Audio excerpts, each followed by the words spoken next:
Hello guys, good morning. So today's section will discuss how to create a collection in Power Apps.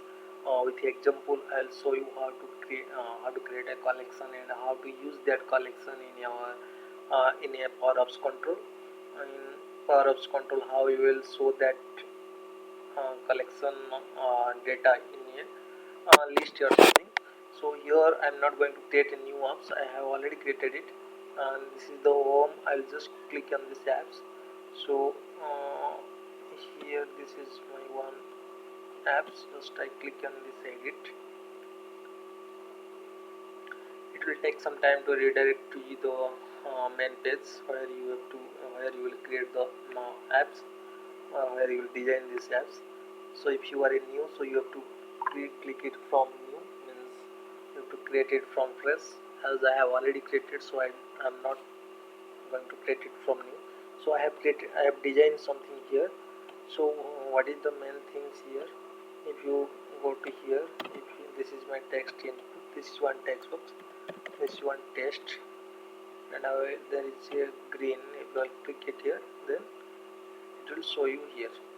So how you will achieve this? So first of all, just there is a screen one, it will automatically create it when you create the new apps. So this is one text color, this is a text box, this is one a text box, this is a button, and this is a list box. So these are the four controls I have did here. So first of all, this is the text box. So in text box, what you will do here, no need to do anything, just there is a text, and here is a this is a combo box.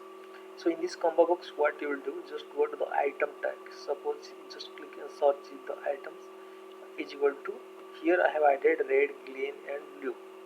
Here also you can add like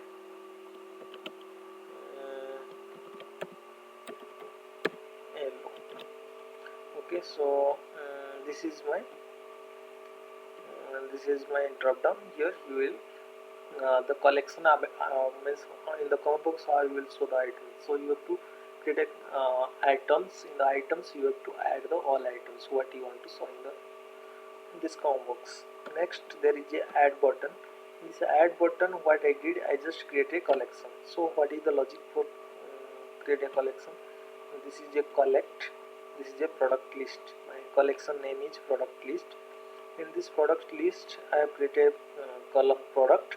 In the product I am adding the items text, like first the text box 1, like this text color dot text whatever, and the color, whatever the color, combo box selected dot values.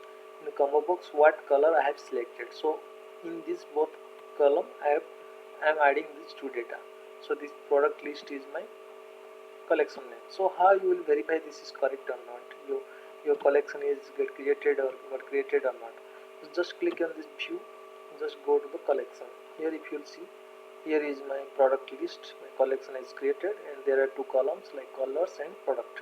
So my color is green, product is test, as I have already created, and just now I have run this I have run this app so that it stored over here. So once your app will get closed, so the data will also get clear. So in the add button, you just go to the in that button on select and create a collection with add the items. Next, drag and drop a list. There is a list. How you will create a list? Just go to here, and here you will get. I think here maybe list is available. Yeah, here list box is there. Just drag and drop this list box, and the list. What you will do is just bind your collection here. So it will ask you, it will expect the data source. What in the data source you will give your collection name.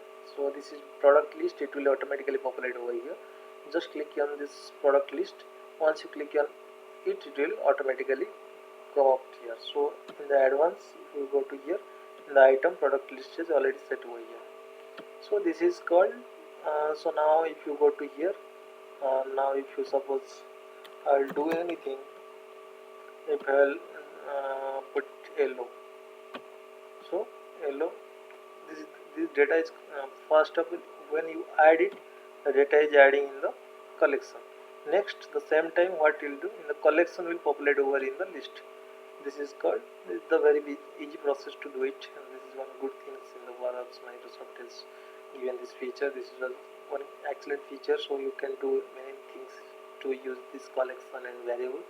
So in my previous section I already discussed about variable, how to create a variable and what are the uses and where you will use exactly the variable.